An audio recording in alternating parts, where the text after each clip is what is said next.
শুভেচ্ছা, আমন্ত্রণ দেশ জনপদ লাইভে, সঙ্গে আছে আমি শারমিন নাসি। এবারে বিস্তারিত। ঈদুল আজহার দ্বিতীয় দিনেও পশু কোরবানি দিচ্ছেন অনেকে, পাশাপাশি পাড়া মহল্লা থেকে বর্জ্য অপসারণের কাজ করছে 2 সিটি কর্পোরেশন। এ নিয়ে আরো জানাতে যুক্ত হচ্ছেন সহকর্মী ফখরুল ইসলাম ও কায়েস রাহাত। শুরুতে যাচ্ছি ফখরুলের কাছে। ফখরুল, আপনি তো গুলশান একে আছেন, ঈদের দিন শতভাগ পশুর বর্জ্য অপসারণের কথা বলেছিল 2 সিটি কর্পোরেশন। আজ কি অবস্থা দেখছেন, আর নির্দিষ্ট স্থানে কোরবানি দেয়া হচ্ছে কিনা বিস্তারিত জানাবেন।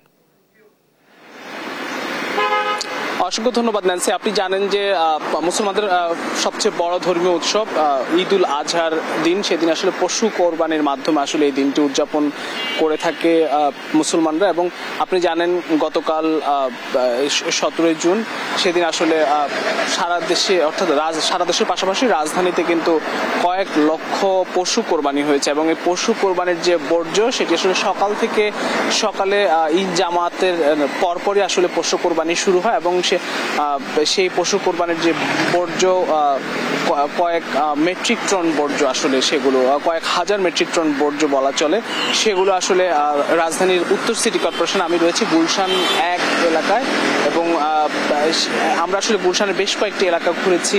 এবং আপনি জানেন যে উত্তর সিটি কর্পোরেশন 54টি ওয়ার্ড। এখন পর্যন্ত আসলে যে কথা বলা হয়েছে গতকাল, যে ঠিক দুপুর 2টা থেকে রাত 8টার মধ্যে 6 ঘন্টার মধ্যে সকল বর্জ্য অপসারণ করা হবে, সেটি কিন্তু করা হয়েছে। আপনি লক্ষ্য করে থাকবেন আমার পিছনে কিন্তু উত্তর সিটি কর্পোরেশনের একটি ময়লার যে ডাস্টবিন, সেটিও রয়েছে। এবং তারা তাদের কথা মতো সেই কাজটি নিশ্চয়ই করেছে। এবং আমরা বেশ কয়েকটি এলাকা ঘুরেছি, কোথাও আসলে কোনো বর্জ্য আমরা সেভাবে পাইনি।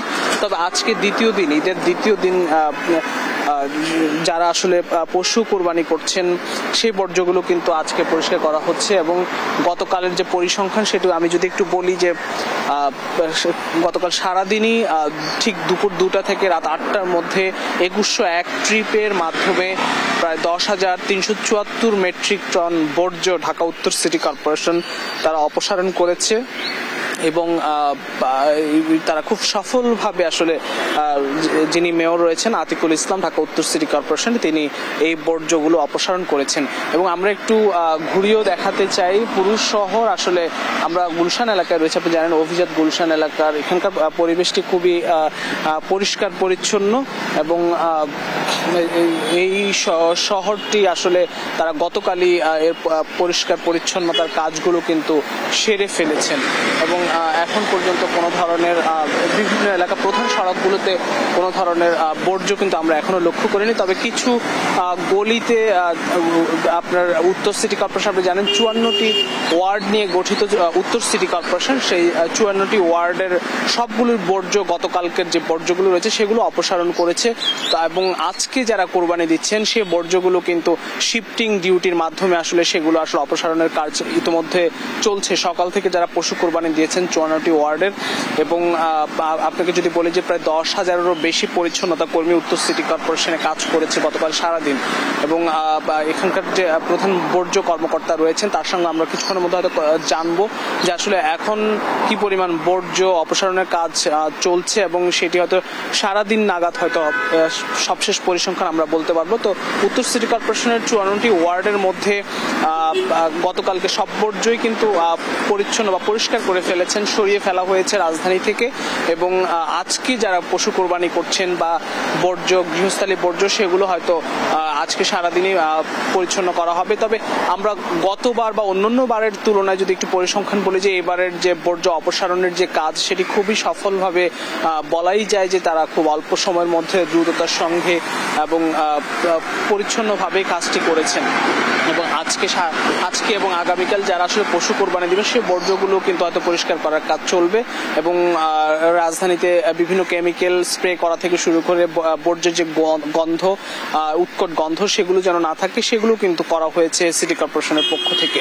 তো এই ছিল ন্যান্সি আমার কাছে ঢাকা উত্তর সিটি কর্পোরেশনের গুলশান এলাকা থেকে বর্জ্য অপসারণের সবশেষ পরিস্থিতি। আমরা ফিরবো স্টুডিওতে। ন্যান্সি। ফখরুল, আপনাকে ধন্যবাদ। দর্শক, বর্জ্য অপসারণ নিয়ে আরো জানাতে আমাদের সঙ্গে এই মুহূর্তে যুক্ত হচ্ছেন হেমায়েতপুর থেকে সহকর্মী কায়েস রাহাত। রাহাত, আপনার কাছে কি তথ্য আছে, আজ কি অবস্থা দেখছেন, আর নির্দিষ্ট স্থানে কোরবানি দেওয়া হচ্ছে কিনা আমাদেরকে জানাবেন।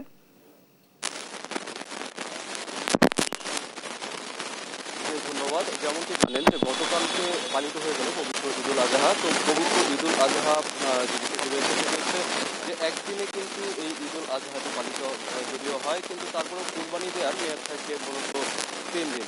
তো সেই প্রেক্ষিতে আজকেও আমরা দেখেছি বেশ কয়েকটি জায়গায় আসার ক্ষেত্রে কুরবানি হচ্ছিল, এবং কুরবানির যে বর্জ্য ব্যবস্থাপনাটি নিয়ে আমরা জেনেছি সেটা হচ্ছে যে গতকালকে রাত্রে 12টার সময় আমরা জানতাম যে কুরবানিটি বর্জ্য অপসারণের ঘোষণা দিয়েছিলেন মেয়র 12টা থেকে। তো সেই প্রেক্ষিতে আজকে আমরা ঢাকা দক্ষিণ সিটির বেশ কয়েকটি জায়গা ঘুরে দেখেছি, যেমন শাহজাহানপুর, তারপর হচ্ছে কমলাপুর এবং এর আশেপাশে বেশ কয়েকটি জায়গা ঘুরে আমরা যেটি দেখতে পেয়েছি সেটি হচ্ছে যে এখনও বেশ কয়েকটি জায়গায় খণ্ড খণ্ডভাবে কিন্তু বর্জ্য দেখা যাচ্ছে, যে বর্জ্যটি এখান থেকে পরিষ্কার হয়নি সম্পূর্ণভাবে। অন্যদিকে আমরা যে বিষয়টি দেখতে পেয়েছি যে বেশ কয়েকটি জায়গায় এখনো কিন্তু ছোট আকারে কোরবানিটি হচ্ছে। তো সেই ক্ষেত্রে বর্জ্যগুলো কখন পরিষ্কার করা হবে সেইটি একটু দেখার বিষয়। একটু নাড়া দেন।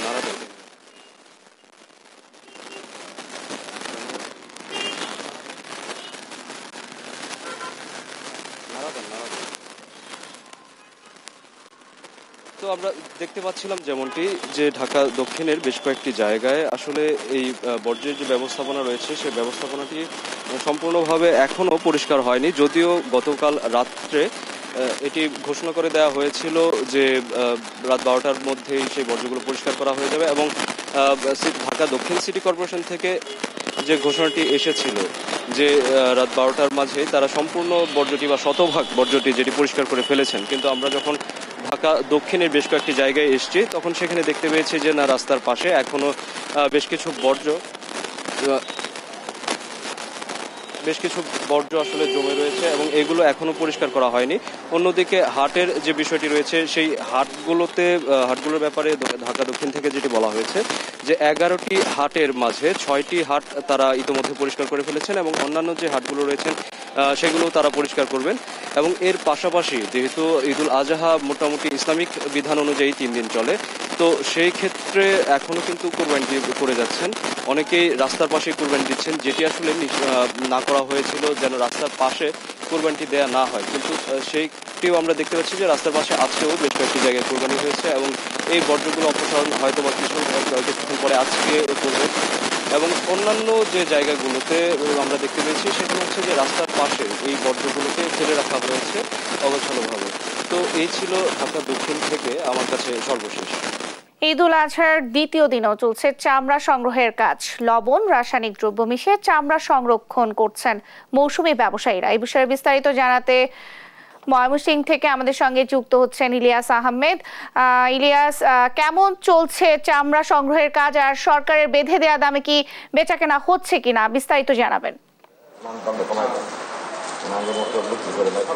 সরকারের বেঁধে দেওয়া দামে বেচা কেনা হচ্ছে না, এবং এর চেয়ে অনেক কম দামে বেচা কেনা হচ্ছে। আমরা দেখেছি যে গরুর চামড়া বেচা কেনা হলেও যে ছাগল এবং খাসির চামড়া রয়েছে সেগুলো কিন্তু কেউ দামেই বলছে না, অর্থাৎ রাস্তার পাশে সেইগুলো কিন্তু ফেলে রাখা হচ্ছে। এই বিষয়টি নিয়ে যারা ফড়িয়া ব্যবসায়ী আছেন তারা কিন্তু ক্ষোভ প্রকাশ করেছেন, এবং তারা বলছেন যে এই কুরবানির ঈদের আগেই কিন্তু সরকার এবং তারা যে দাম বেঁধে দেন সেই দাম কিন্তু আসলে বাস্তবিক পক্ষে আসলে মাঠ পর্যায়ে কিন্তু সেটি কার্যকর হয় না, অর্থাৎ সেই দাম তো কার্যকর হয়ই না, তারপরেও যে চামড়ার যে কাঙ্ক্ষিত মূল্য সেই মূল্য কিন্তু আসলে তারা পান না। সেই বিষয়টি কিন্তু তারা সবসময় বলে থাকেন, এবং ব্যবসায়ীরা বলছেন যে তারা একেবারেই এবছরও কিন্তু তারা অনেকটাই লোকসানের মধ্যে পড়ে যাবেন। যে মৌসুমী ব্যবসায়ী আছেন তারা কিন্তু সেই বিষয়টি বলছিলেন। আমি এখন রয়েছি ময়মনসিংহ নগরীর চামড়া গোদাম রয়েছে। এই চামড়া গোদামের একটি ঐতিহ্য রয়েছে, কিন্তু স্বাধীনতার পর থেকেই কিন্তু এই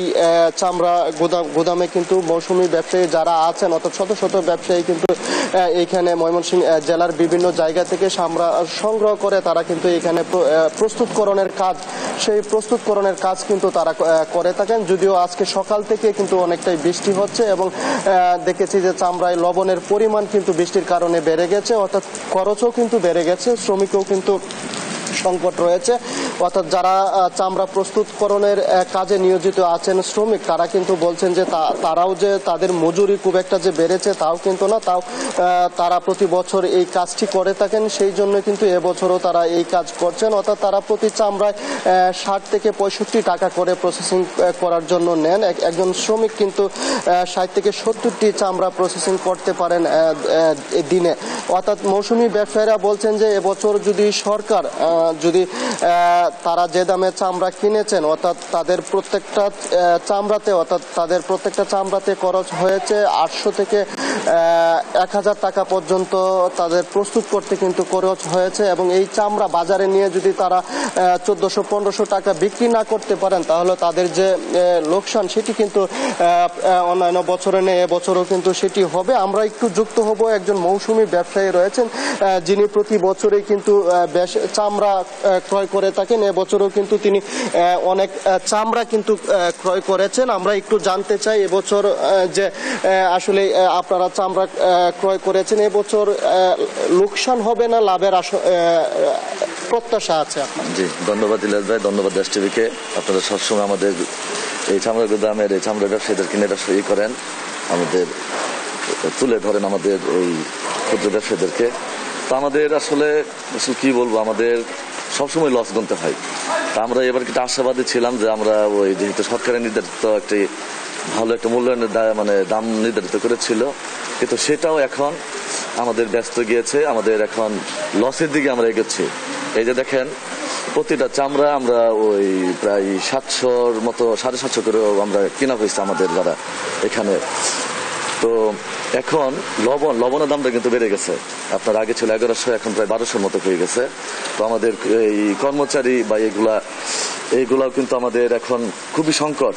তারপরে আপনার বৃষ্টির সিজন যাচ্ছে, তো বৃষ্টির সিজনে কিন্তু আমাদের ওই যারা ওই কাজ করে তাদেরকে কিন্তু আপনার ওই খুবই কষ্টকর, বেতন দিয়ে কিন্তু পাওয়া যায় না। তো আমাদের সবকিছু খরচটা কিন্তু খুব বেশি, যার ফলে এখন যে ঢাকা থেকে যে সিন্ডিকেট বা করে হাতে গোনা 1-2টা সিন্ডিকেট, সব সিন্ডিকেট করে 1-2জন আমাদের এই চামড়াগুলো নির্ধারিত করে দাম, তখন দাম যেগুলো থাকে তখন একদম কমে আসে, যার ফলে আমাদের খুবই সবসময় আমাদের লস গুনতে হয়। আমাদের মনে হয় যে অবস্থা যাচ্ছে, এই যে দেখেন সারাদিন বৃষ্টি, তো তাদের সাথে কথাই বলা যায় না, ঢাকা ট্যানারদের সাথে কথাই বলা যায় না, মানে আমরা মনে হয় যে একটা অসহায় হয়ে গেছি।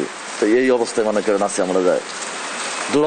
মৌসুমী ব্যবসায়ী বলছিলেন যে সিন্ডিকেটের কারণে কিন্তু তাদের প্রতি বছর লোকসান গুনতে হচ্ছে, অর্থাৎ এবছরও কিন্তু তারা লোকসানের মধ্যে পড়েছেন, সেই বিষয়টি কিন্তু তারা বলছিলেন। আমরা আর একজন চামড়া প্রস্তুতকরণ কাজে নিয়োজিত রয়েছেন, আমরা চামড়া যারা প্রস্তুত করেন মূলত চামড়া প্রস্তুত করে থাকেন, এবং তাদের সঙ্গে একটু কথা বলার চেষ্টা করব, এবং তারা আসলে কিভাবে চামড়াটা প্রস্তুত করেন এবং এবছর আসলে কি অবস্থা। চামড়া প্রস্তুতে আপনার এবছর ময়মনসিংহের চামড়া ব্যবসায়ীর ঐতিহ্য হারাচ্ছে। আমাদের চামড়া গুদামে বহুতল বিল্ডিং সৃষ্টি হচ্ছে, যেটা মনে করেন আমার জন্মের আগে আজকে থেকে 100 বছর আগের ঐতিহ্য ময়মনসিংহের চামড়া গুদাম, যেটা এখন আর নেই, যার কারণে আমাদের রাস্তার পাশে লবণ দিতে হচ্ছে চামড়া প্রক্রিয়াজাত করতে। এটাতে সরকার লাভবান হচ্ছে, কিন্তু আমরা মনে করেন কর্মী বলেন বা ফড়িয়ে বলেন বা ব্যবসায়ী বলেন ব্যাপারী কেউই লাভবান হইতে পারতেছে না। আর আপনার মধ্যবর্তী ব্যবসায়ীদের সিন্ডিকেট ও ট্যানারি মালিকদের আপনার সিন্ডিকেটের কারণে আমরা মাল খুব কম দামে বিক্রি করতে হয়, যার কারণে আপনার আমাদের কর্মী সংকট, যা একদিন পর হয়ে গেলেও আমরা আমাদের চামড়া প্রস্তুত করতে পারি না এখনো। আসলে যারা চামড়া প্রস্তুতকরণ কাজে নিয়োজিত রয়েছেন তারা বলছিলেন যে নানান কারণে কিন্তু, অর্থাৎ সিন্ডিকেট, ট্যানারি মালিক এবং মধ্যস্বত্বভোগীদের সিন্ডিকেটের কারণে তাদের যেভাবে চামড়া প্রস্তুতকরণের কথা ছিল এবং প্রস্তুতের পর বিক্রির প্রত্যাশা অনুযায়ী যে বিক্রি, সেই বিক্রি কিন্তু হচ্ছে না, সেই বিষয়টি তারা বলছিলেন। এবং তারা বলছেন যে এবছরও কিন্তু তারা অনেক চামড়াই কিন্তু তারা প্রস্তুত করছেন, এবং যদিও বৃষ্টির কারণে সকাল থেকে আমরা দেখেছি শ্রমিকরা কিছুটা অসন্তোষ প্রকাশ করছেন এবং তারা কিন্তু চামড়া প্রস্তুতকরণ কাজে কিন্তু আসছেন না। অর্থাৎ তাদের যে চামড়া, এই চামড়াগুলো কিন্তু রাস্তার পাশে ফেলে রাখা হয়েছে, এবং অনেক চামড়া আমরা দেখেছি ছাগল এবং খাসির চামড়া কিন্তু পরিয়ে ব্যবসায়ী যারা আছেন তারা কিন্তু এই পাট গুদামে কিন্তু তারা রেখে চলে গেছেন। অর্থাৎ গরুর চামড়ার কিছুটা মূল্য থাকলেও কিন্তু খাসি এবং ছাগলের চামড়ার কোনো দাম না থাকায় কিন্তু এই চামড়াগুলো রাস্তার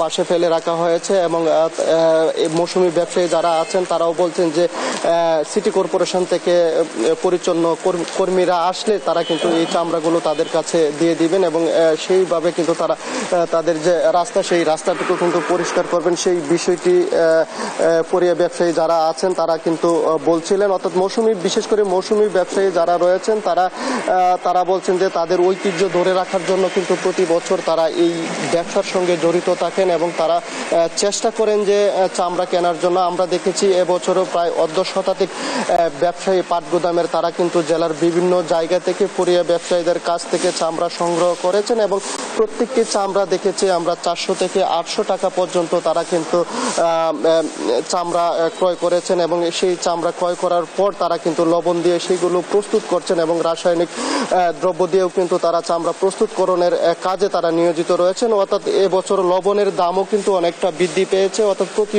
বস্তা লবণ প্রায় 1200 টাকা মূল্যে কিন্তু তাদের কিনতে হয়েছে। এবং প্রত্যেকটি চামড়ায় কিন্তু এবছর বৃষ্টি হচ্ছে এবং চামড়ায় কিন্তু বেশি করে লবণ লাগানো হচ্ছে যাতে চামড়া নষ্ট না হয়, সেই লক্ষ্যে কিন্তু তাদের যে খরচ সেটিও কিন্তু বৃদ্ধি পেয়েছে। শ্রমিকের দামও বৃদ্ধি পেয়েছে। বিশেষ করে বলা যায় যে একটা চামড়া প্রস্তুত করতে তাদের প্রায় 800 থেকে 900 টাকা খরচ হচ্ছে, এবং তারা যদি সেই অনুযায়ী দাম না পান তাহলে তারা এবছরও কিন্তু অনেকটাই বিপাকে পড়বেন। সেই বিষয়টি মৌসুমী ব্যবসায়ী যারা আছেন তারা কিন্তু বলছিলেন। এই ছিল আমার কাছে ময়মনসিংহ থেকে চামড়া প্রস্তুতকরণ নিয়ে সর্বশেষ তথ্য। সুনামগঞ্জে পাহাড়ি ঢলে গ্রাম প্লাবিত হওয়ার পাশাপাশি পানি ঢুকতে শুরু করেছে পৌর শহরেও। এই নিয়ে বিস্তারিত জানাচ্ছেন সহকর্মী মেহেদি হাসান।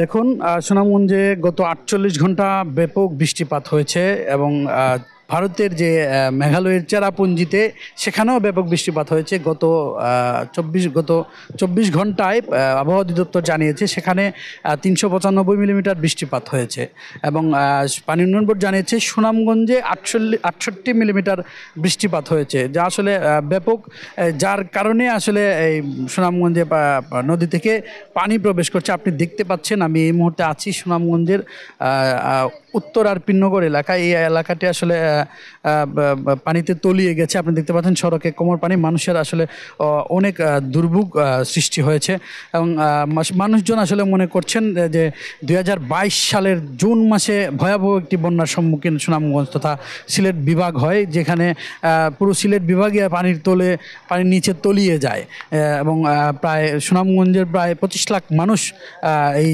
2022 সালের যে বন্যায় দুর্ভোগ পোহাতে হয়েছে তাদের, এবং ব্যাপক ক্ষয়ক্ষতি হয়েছে সুনামগঞ্জের সড়কগুলোতে। এবং এই আজকেও আসলে সেই একই পরিস্থিতি। সুনামগঞ্জের সুরমা নদী থেকে পানি প্রবেশ করছে শহরে এবং বিভিন্ন নিম্নাঞ্চলে। আমরা কথা বলেছিলাম পানি উন্নয়ন বোর্ডের নির্বাহী প্রকৌশলী মামুন হাওলাদারের সাথে। তিনি আমাদেরকে জানিয়েছেন সুনামগঞ্জে সুরমা নদীর পানি বিপদসীমার 68 সেন্টিমিটার উপর দিয়ে প্রবাহিত হচ্ছে। আপনাকে আরেকটি বিষয় জানিয়ে রাখি, গতকালকে কিন্তু ঈদের দিন ছিল, তবু মানুষ কিন্তু গতকালকের দিনে একটি বিভীষিকাময় দিন, একটি দুর্ভোগময় দিন কাটিয়েছেন। ঈদের দিনে এখন ঈদের কোনো আনন্দ তাদের মধ্যে ছিল না। গতকালকে থেকে আজকে অর্থাৎ এই 24 ঘন্টায় 48 সেন্টিমিটার পানি বৃদ্ধি পেয়ে পশ্চিমার 68 সেন্টিমিটার উপর দিয়ে প্রবাহিত হচ্ছে, এবং ছাতকে 136 সেন্টিমিটার উপর দিয়ে পানি প্রবাহিত হচ্ছে, যেটি আসলে আতঙ্কের খবর। এবং সুনামগঞ্জের মানুষজন খুবই আতঙ্কে আছেন। আমরা কথা বলেছিলাম সুনামগঞ্জের জেলা প্রশাসনের সাথে।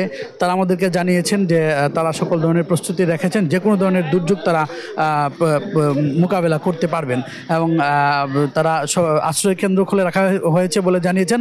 যদি কারো বাড়ি ঘরে পানি প্রবেশ করে যায় তাহলে আশ্রয় কেন্দ্রে যাওয়ার জন্য তারা অনুরোধ জানিয়েছেন। এবং এখন পর্যন্ত আসলে আমরা পৌর শহরের কোথাও প্রশাসন বা কোনো জনপ্রতিনিধির কাছ থেকে কোনো ধরনের কোনো সহযোগিতার খবর আমরা পাইনি। তো এই ছিল আমার কাছে সুনামগঞ্জ থেকে বন্যার সর্বশেষ তথ্য। ঈদ উদযাপনে সারা দেশে পর্যটন স্পটগুলোতে বেড়েছে পর্যটকদের ভিড়। এ বিষয়ে আরো জানাতে খাগড়াছড়ি থেকে আমাদের সঙ্গে যুক্ত হচ্ছেন সহকর্মী অপু দত্ত। অপু, কেমন দেখছেন পর্যটকদের ভিড়, আর সেখানকার হোটেল মোটেলের কর্তৃপক্ষরা কি বলছে? নেন্সি, আপনাকে ধন্যবাদ। আমি আছি এখন খাগড়াছড়ি পার্বত্য জেলা পরিষদ পার্কে, যেটি কিনা হর্টিকালচার পার্ক হিসেবে আসলে পরিচিত। আপনারা জানেন যে ঈদের বন্ধ পেলে মানুষ সমুদ্র অথবা পাহাড়ে ছুটে আসে, তেমনি এবারও পর্যটকরা কিন্তু পাহাড়ে ছুটছেন। যদিও বা এখন পর্যন্ত জেলার যে পর্যটন স্পট গুলো আছে, যেমন আলুটিলা, রিসাং ঝর্ণা, মায়াবিনী লেক সহ এইসব স্পটে কিন্তু স্থানীয় দর্শনার্থীদের উপস্থিতি কিন্তু বেশি। এখানে আপনারা দেখতে পাচ্ছেন যে যারা ঘোরাফেরা করছেন তারা কিন্তু সবাই স্থানীয় দর্শনার্থী। আপনারা জানেন যে খাগড়াছড়ির হয়ে কিন্তু রাঙামাটির সাজেকে যেতে হয়, যার কারণে সেখানে পর্যটকের উপস্থিতি হয়েছে, যদিও বা আশানুরূপ হয়নি বলে বলছেন স্থানীয় রিসোর্ট কটেজ ব্যবসায়ীরা। সকালে যদ্দূর জেনেছি যে প্রায় 50টি গাড়িতে প্রায় 500 পর্যটক সাজেকের উদ্দেশ্যে রওনা হয়েছেন। তারা আজকে সাজেক থাকবেন, আগামীকাল তারা খাগড়াছড়ি ফিরবেন। আপনারা জানেন যে খাগড়াছড়ির পর্যটন মূলত সাজেক নির্ভর পর্যটক। তো খাগড়াছড়ির যে পর্যটন স্পট গুলো আছে এগুলোতে মূলত আগামীকাল পর্যটকদের উপস্থিতি আরো বেশি বাড়বে বলে আমরা জেনেছি। এখানে খাগড়াছড়ির হোটেল মালিক ব্যবসায়ী সমিতির যারা কর্তৃপক্ষ আছেন তাদের সাথে আমি কথা বলেছি। তারা যেটা বলছেন মূলত দিন যতই যাচ্ছে কেন জানি পার্বত্য চট্টগ্রামে পর্যটকের উপস্থিতি কমে যাচ্ছে, আশানুরূপ পর্যটক পাচ্ছেন না বলেই তারা বলছেন। এই জন্য এখানকার যে পর্যটন স্পট গুলো আছে বা যারা কর্তৃপক্ষ আছে তাদের সামগ্রিক অব্যবস্থাপনা এবং পর্যটন খাত নিয়ে তাদের ওরকম ভাবনা নেই বলেই তারা বারবার দায়ী করছেন। আপনারা জানেন যে বান্দরবানে যে চলমান যে অস্থিরতা, সেই অস্থিরতার প্রভাবও কিন্তু কিছুটা খাগড়াছড়িতে কিন্তু পড়েছে। তবে আশা করা যায় যে দিন যতই যাবে সবের সাথে হয়তো খাগড়াছড়ির যে পর্যটন স্পট গুলো আছে সেগুলোতে পর্যটকের ভিড় বাড়বে। তবে আলুটিলার পর্যটন কেন্দ্রে আমি একটু আগে কথা বলেছি যে সকাল থেকে এখন পর্যন্ত 1 থেকে 1,500 স্থানীয় দর্শনার্থী সেখানে ভিড় করেছেন। পরিবার পরিজন নিয়ে তারা আসলে পর্যটন কেন্দ্রগুলো ঘুরে ঘুরে দেখছেন। তো আসলে এই ছিল খাগড়াছড়ির পর্যটন কেন্দ্রের সর্বশেষ। নেন্সি। অপু, আপনাকে ধন্যবাদ। দর্শক, খাগড়াছড়ি থেকে আমাদের সঙ্গে যুক্ত হয়েছিলেন সহকর্মী অপু দত্ত। ঈদ আনন্দ নিয়ে আরো জানবো সহকর্মীদের কাছ থেকে। নরসিংদী থেকে এবারে যুক্ত হচ্ছেন আমাদের সঙ্গে সহকর্মী সুমন বর্মন ও কুমিল্লা থেকে সহকর্মী সুমন কবির। শুরুতেই যাচ্ছি নরসিংদীতে। সুমন, কেমন দেখছেন দর্শনার্থীদের সমাগম, আর বিস্তারিত জানাবেন। সবাইকে ঈদ মোবারক। ঈদুল আজহার প্রথম দিন নামাজের ব্যস্ততা এবং সেই সঙ্গে সৃষ্টিকর্তার সন্তুষ্টি অর্জনের জন্য পশু কোরবানি সহ নানা ব্যস্ততার কারণে অনেকেই বাসা থেকে বের হওয়ার সুযোগ হয় না। তবে ঈদের দ্বিতীয় দিন সবাই পরিবার পরিজন নিয়ে এবং আত্মীয় স্বজন বন্ধুবান্ধব নিয়ে ঈদের বিনোদন কেন্দ্রগুলোতে ভিড় জমিয়েছে। নরসিংদীতে ছোট বড় সব মিলিয়ে 9টি বিনোদন কেন্দ্র রয়েছে। এর মধ্যে দেশের অন্যতম সর্ববৃহৎ বিনোদন কেন্দ্র নরসিংদীর ড্রিম হলিডে পার্কে আমি এখন আছি। এখানে সকাল থেকে দেশের বিভিন্ন প্রান্ত থেকে নানা বয়সের মানুষ আসতে শুরু করেছে এবং তারা পার্কের নির্ধারিত 350 টাকার টিকিট কেটে তারা পার্কে প্রবেশ করেছে। এই পার্কে মোট 25টি রাইড রয়েছে। সেখানে ওয়াটার পার্ক সহ বিভিন্ন দৃষ্টিনন্দন রাইড রয়েছে। সেই সকল রাইডে এখানে দর্শনার্থীরা ভ্রমণ করে এবং উপভোগ করছে। আমি এখন এই মুহূর্তে এই পার্কে সকালে কিছুটা গুড়ি গুড়ি বৃষ্টি ছিল এবং এখনও কিছু গুড়ি গুড়ি বৃষ্টি হচ্ছে। এই কারণে দর্শনার্থীদের কিছু আনন্দে বাটা পড়বে বলে আমরা মনে করছি। আমি একজন দর্শনার্থীর সঙ্গে কথা বলতে চাই। আপনি কোথায় থেকে এসেছেন এবং কাদেরকে নিয়ে এই পার্কে এসেছেন? আমি গাজীপুর থেকে আসছি, আমার বাচ্চা নিয়ে, বউ নিয়ে, ছোট বোন নিয়ে। খুব সুন্দর পরিবেশ এবং খুব ভালো লাগতেছে, একটু বৈরী আবহাওয়া, ঠিক আছে, তাই এই জন্য একটু এখন সমস্যা হইতেছে একটু বৈরী আবহাওয়ার কারণে। এমনি সুন্দর, সবকিছু ভালো আছে, পরিবেশও ভালো। আমি একজন শিশুর সঙ্গে একটু কথা বলতে চাই। তুমি কার সঙ্গে পার্কে এসেছো এবং কেমন লাগছে, ঈদটা কেমন কাটতেছে তোমার? ভালো লাগতেছে, বাবা লইছে স্লিপ খেলছি। ধন্যবাদ তোমাকে। আমি একজন বাবা এবং একজন শিশুর সঙ্গে কথা বলছিলাম। এখানে সকালে হালকা বৃষ্টি হলেও এখন কিছুটা ভারী বৃষ্টি শুরু হয়েছে। এই কারণে যারা বাড়ি থেকে বের হয়েছে তারা হয়তো না এখনও পথে আছে, এখনও পার্কে তেমন মানুষের প্রবেশ হয়নি। তবে যারা প্রবেশ করেছে তারা পার্কের বিভিন্ন রাইডে চড়া শুরু করেছে এবং তারা বিভিন্ন রাইডে চড়ে আনন্দ উপভোগ করছে। আমি একটু আপনাকে দেখাতে চাচ্ছি যে পার্কের যে লেক, সেই লেকের যে নৌকাগুলো রয়েছে, বোটগুলো রয়েছে, সেই বোটে পরিবার পরিজন নিয়ে অনেকেই আনন্দ ভ্রমণ করছে। হ্যাঁ, একই সঙ্গে এই পার্কের যে নানা রাইডগুলো রয়েছে, ওয়াটার পার্কটা বেলা 12টার সময় সেটা চালু করা হবে বলে জানিয়েছে আমাদের পার্ক কর্তৃপক্ষ। আমরা পার্ক কর্তৃপক্ষের পক্ষের সঙ্গে কথা বলেছি, তারা জানিয়েছে যে ঈদকে সামনে রেখে তারা এই পার্কের দর্শনার্থীদের নিরাপত্তা ব্যবস্থা জোরদার করেছে এবং এই পার্কে যাতে কোনো বিশৃঙ্খলা না হয় সেজন্য আইনশৃঙ্খলা বাহিনীও দায়িত্ব পালন করছে। আমরা ঈদ বিনোদনের আরও খবর জানতে এখন কুমিল্লা থেকে সুমন কবিরের কাছে আমরা জানতে যাব যে সেখানে ঈদ বিনোদনের কি অবস্থা বিরাজ করছে।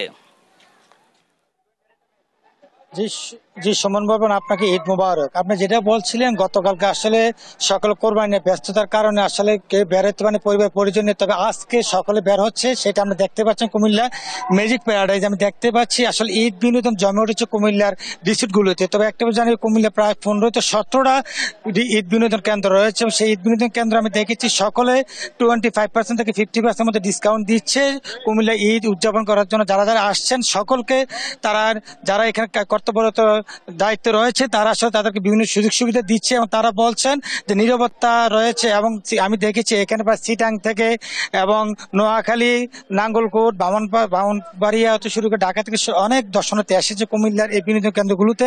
তবে আমি একটা জানা রাখি, এখন কুমিল্লার যে ম্যাজিক প্যারেড রয়েছে সেই ম্যাজিক প্যারেডের সিইওর সাথে আমি একটু কথা বলার চেষ্টা করবো। আপনারা আসলে কি ধরনের ব্যবস্থা নিয়েছেন আজমুল ইসলাম সোহাগ ভাই, একটু আমাদেরকে জানাবেন প্লিজ। থ্যাংক ইউ দেশ টিভি আপনাদের এই প্রোগ্রামটা লাইভ করার জন্য। বরাবরের মতনই এবার আমাদের পার্কটা ম্যাজিক প্যারাডাইস নতুনভাবে সাজানো হয়েছে। বিশেষ করে আমাদের নবাব প্যালেস রিজোর্টে চলছে 50% ডিসকাউন্ট এবং আমাদের নতুন যে গোস্ট প্যারাডাইস ভূতের স্বর্গ সেটা অসাধারণ একটা, যেটা আমরা এই ঈদেই মূলত লঞ্চ করছি এবং নিরাপত্তার ব্যবস্থা আপনারা দেখতে পাচ্ছেন, একদম একটা নিরাপত্তা বলয়ের মাধ্যমে এবং সকাল থেকেই এক্সপেক্টেড ভিজিটর দেখা যাচ্ছে। আই থিঙ্ক সো সারাদিনে আমাদের এক্সপেক্টেড ভিজিটরই পাওয়া যাবে। সব মিলে দর্শকরা একটা ভালো একটা এনজয়েবল একটা এনজয় করতে পারবে। অপরদিকে আমাদের আগামী 22 তারিখে আমাদের দর্শকদের মন মাতাতে ঢেউয়ের তালে তালে ডান্স ফ্লোরে ডান্স করে মাতাবেন মডেল এবং অভিনেত্রী দিঘি। সুতরাং সবাই ওই প্রোগ্রামটাতে আই থিঙ্ক সো আসবেন, এনজয় করবেন। সব মিলে এবারের ঈদ কাটুক ম্যাজিক প্যারাডাইসের সঙ্গে। Thank you. উনি যেটা বলছিলেন আসলে আগামী 22 তারিখে দিঘি এবং মডেল যারা আছে তারা আসবে এবং বিশেষ আসার কথা রয়েছে। আমি যেহেতু কথা বলার চেষ্টা করি দর্শনার্থীদের সাথে, ভাই এবার আর ঈদ উদযাপন আপনি কিভাবে করছেন এবং ম্যাজিক প্যারাডাইসে আসছেন, কেমন লাগছে আপনার? অনেক ভালো লাগতেছে, আসলাম ঘুরে ফিরে দেখতেছি, খুব এনজয় হচ্ছে এই আর কি। কুমিল্লার প্রত্যেকটা বিনোদন কেন্দ্র জমে উঠতে শুরু করেছে, যদিও বৈরী আবহাওয়া শুরু হয়েছে। আচ্ছা বাবু, আপনাদের কেমন লাগছে ঈদ উদযাপন করতে? এই যে আমাদের অনেক ভালো লাগতেছে, পরিবেশ অনেক সুন্দর, এখানে অনেক মানুষ আছে আমাদের জেলার এবং বাইরের অনেক মানুষ আছে আমাদের এখানে। যেটা বলছিলেন কুমিল্লা ঈদ উদযাপন তার করছেন ছোট বাচ্চা নিয়ে আসছেন, ফ্যামিলি নিয়ে, পরিবার নিয়ে সকলে আসছেন এবং আমরা দেখতে পাচ্ছি কুমিল্লার প্রত্যেকটা ঈদ বিনোদন কেন্দ্র এইভাবে জমে উঠতে শুরু করেছে। গতকালকে আসলে ব্যস্ততার কারণে পরিবার নিয়ে বের হতে পারেনি, তবে আজকে বৈরী আবহাওয়া শুরু হয়ে গেছে, তারপরে মানুষ কিন্তু আসছে এবং ঈদ বিনোদন কেন্দ্র ঘুরে ঘুরে তারা দেখছেন। সবকিছু মিলে আমি বলতে পারি কুমিল্লা প্রতিটি ঈদ বিনোদন কেন্দ্র জমে উঠতে শুরু করেছে এবং আমি দেখেছি এখানকার থেকে যে রাইডস গুলো আছে প্রত্যেকটা রাইডসে তারা আসছেন, তারা বলছেন কুমিল্লা। আমি এখন একটু কথা বলার চেষ্টা করবো, দীর্ঘ সারির লাইন রয়েছে। আসলে কুমিল্লার ঈদ বিনোদন কিন্তু আপনাদের সবার কেমন লাগছে? ভালো লাগছে। কোথা থেকে আসছে? মেঘনা থেকে। এইগুলা বন্ধু। ইনশাল্লাহ ভালো। আমাদের ঘোরা হয় নাই, ফার্স্ট আসলাম, দেখবো এখন ঢুকলাম। আসলে ঈদ উদযাপন তারা করছেন এবং আমি দেখছি কুমিল্লার ঈদ মিলন কেন্দ্রগুলো আমরা দেখতে পাচ্ছি দর্শনার্থীদের ভিড় এবং টিকিট কাউন্টার অনেক জ্যাম লেগে আছে। তবে একটা বিষয় জানাই কি কুমিল্লার যে নিরাপত্তার বিষয়টা জেলা পুলিশ সুপার আব্দুল মান্নান আসলে জানিয়েছে কুমিল্লা ব্যাপক নিরাপত্তা দেওয়া হয়েছে এবং সেই নিরাপত্তার বিষয়টা আমরা এখানে তুলে ধরতে চাই। এই কারণে কারণ মানুষ যারা আসে, দর্শনার্থী যারা আসে, আমরা দেখতে পাচ্ছেন যে কুমিল্লার ঈদ মিলন কেন্দ্রগুলো পর্যাপ্ত ভিড় রয়েছে। বিশেষ করে ম্যাজিক প্যারাডাইজ কুমিল্লায় এবং সারা বাংলাদেশের মধ্যে দুই একটার মধ্যে ম্যাজিক প্যারাডাইজ একটা অন্যতম অবস্থান তৈরি করে নিয়েছে সকলের মনে। এবং কক্সবাজার আমি দেখেছি কক্সবাজার দর্শনার্থী যে কক্সবাজার থেকে এখানে এসেছেন, সিটান থেকে এসেছে, নাঙ্গলকোট থেকে, বাহনবাড়িয়া, বিভিন্ন জায়গা থেকে আসলে এখানে সকলে এসেছেন। সবকিছু মিলিয়ে আসলে বলা চলে কুমিল্লা যে ঈদ বিনোদন কেন্দ্রগুলো আমরা দেখতে পাচ্ছি উৎসবমুখর এবং সেই উৎসবমুখর পরিবেশে কুমিল্লা ঈদ বিনোদন কেন্দ্রগুলো এখানে সকলে জমজমাট একটা ঈদের আমেজ রয়েছে কুমিল্লা ঈদ বিনোদন কেন্দ্রগুলোতে। সবকিছু মিলিয়ে আমরা বলতে যে কুমিল্লার যে বিনোদন কেন্দ্রগুলো প্রস্তুত আছে এবং সকল সুযোগ সুবিধা তারা দিয়ে যাচ্ছেন। আর কুমিল্লার যে বিনোদন কেন্দ্রগুলো রয়েছে যারা কর্তৃপক্ষ তারা বলছেন 25% থেকে 50% 75% মধ্যে ডিসকাউন্ট হচ্ছে বিভিন্ন রাইডসের ক্ষেত্রে। তো এই ছিল কুমিল্লা থেকে সর্বশেষ ন্যান্সি। সুমন, আপনাকে ধন্যবাদ। সেই সঙ্গে সুমন বর্মন, আপনাকেও ধন্যবাদ জানাচ্ছি। এই ছিল এখনকার সংবাদ সকাল। পরের বুলেটিন দেখার আমন্ত্রণ রইল। এছাড়া দেশ টিভির সর্বশেষ সব খবর পেতে ভিজিট করুন www.desh.tv। ফেসবুকে আমাদের সঙ্গে যুক্ত থাকুন দেশ টিভি অথবা দেশ টেলিভিশন পেজে। সর্বশেষ সব ভিডিও পেতে ইউটিউবে আমাদের হ্যান্ডেল @desh television অথবা @desh tv নিউজ লিখে সার্চ করুন। ধন্যবাদ সবাইকে।